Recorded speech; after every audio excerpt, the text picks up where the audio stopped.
अरे सलानहरा कुछ पैसा वैसा कमाए के जुगाड़ बता न रे। माल के चक्कर में तुम पूरा बर्बाद हो गलू। घर वाला तो लात पर गार पर लात मार के हमरा घर से बिगला दिल। अरे सारा लंगड़ा चल ना, रास्ता में बहुत बकरी से ठोकले रहेला मौगी से। चल दूगो बकरी उठा लेता नी। चल साला बकरी के मुँह का बता कोने बारे बकरी। अरे अगला जन्म में तू बकू को रहले है का रे तो तोरा बकरी के मुंह का बता मिल गलू है साला बकरी। क्यों ने बा बकरी? अरे साला तू तो अनहर बारे रे कैसे बकरी के देखबे रे साला हम सुन के पता कर लेम कि कोने बा बकरी। अगला जन्म में मर चील के निगाह रहा, लेकिन चिलबे साला आंख फोड़ देलक। चल इन्हें ए चल चल।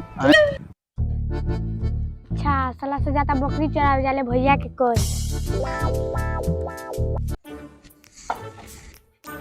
भैया हो साला अंधेरा लंगड़ा जाता बकरी चरावे। ये कौन बकरी चरावे जाता? अपने से के बकरी चरावे जाता। का अपन बकरी चरावे जाता? हां। अरे साला ये अंधेरा लंगड़ा के लाश गिरी लाश। तू चल लाठी लेके चल चल। रुक कहां गेला भैया? साला से बकरी लेके भाग जाए। रुक पहले हिये नुका के देख ले बतानी। सबूत के साथ पकड़े के बाद साला सके हिये नुका जो। हम वो बकरी के लावे जाता नहीं, तू ही बकरी के लावे जो। हम देख के लाएम, तू जो सुन के लइहे।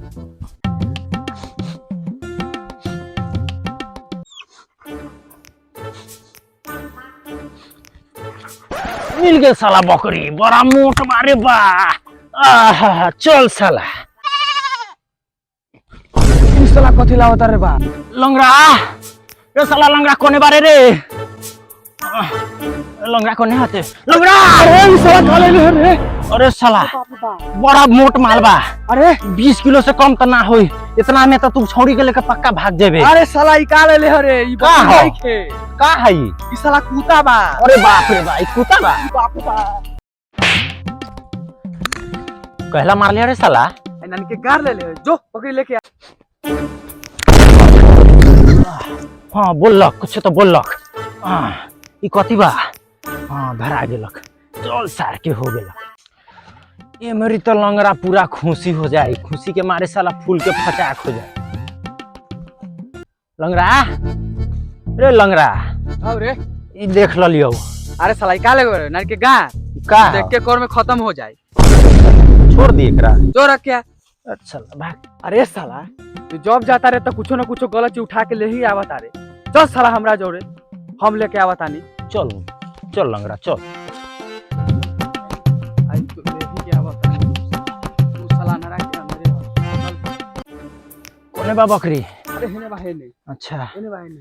हाँ ये है मुंह अरे में वो गलत चीज है आय? साला इने धरे ने। हाँ चल खोल साले के खोल। आई बहन चोत के 10,000 से कम ही न बेचाई। हां ई तो बेचैबे कर। हां आगे लो चल चला। इहे मौका के तीन चार रहे। चल अरे भाग रे साला। ई बेड़ी जोत बकरी वाला साहब बता रे बा। अरे बाप रे बा। अरे साला लंगड़ा, अरे बाप रे बा। साला बकरी लेके भागत है। अरे हम ना भागत रहनी हो भाई। बोल साला का करी एकरा? अरे साला कर तो पहले से गांड पर मार साले। अरे बाप रे बा। अरे बाप रे बा। अरे बाप रे बा। ओ छोड़ दो भाई। अरे अनरा कहां गइल बा? ओनरा साला बकरी लेके तू साला ओने गइल बा। कहां गइल बा? ओने गइल बा ओने। ए अनरा के फुट लेका आई पंचायत होएगा बांध। रे भैया इतनी हिलाता तने सरवाए में है। अरे बाप रे भाई, हम कहां घुस के लले रो? लंगड़ा ए लंगड़ा सर लंगड़ा कोनी गेलक। अरे बाप रे। और बकरी के लेके इधर में से निकला था। लागत है हमर बकरी की इज्जत लूट ले। अब हमर बकरी कैसे सामान में रही? कैसे बकू सके मुंह दिखाई दे बाप। अब साला एकरो परपंच जैती होई। एकरो परपंच जैती हुई।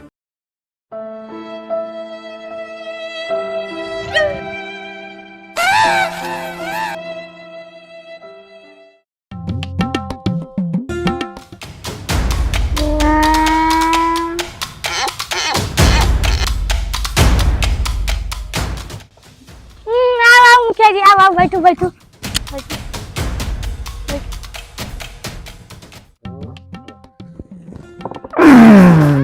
अब तनका आराम बुझल करे बाबू। का मुखिया जी घरे से सुगर के गू खा के लिया का? सुगर के गू से बेहतर महका था।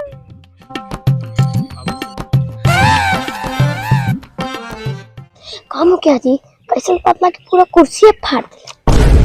हाँ ये तो आम बात बा, जे काम ला बोले लिए काम ना शुरू करल जाओ।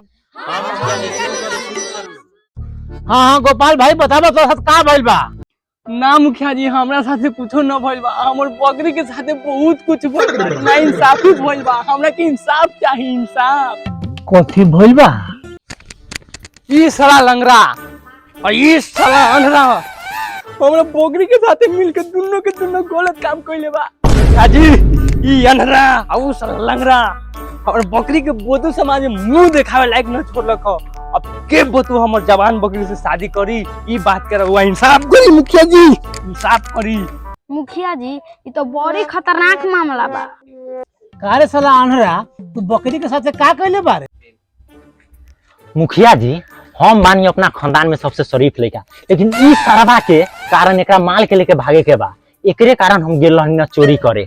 लेकिन हमरा काम में जे हम पकड़ा जाम, हम तो बकरी के लेके भाग गए निकरी में। अब हम जवान लड़का बानी, तनी मन बहल गेल तो बकरी के साथे गलत काम हो गेल। बताई हम का ये खैनी तू कहवा से आइलू?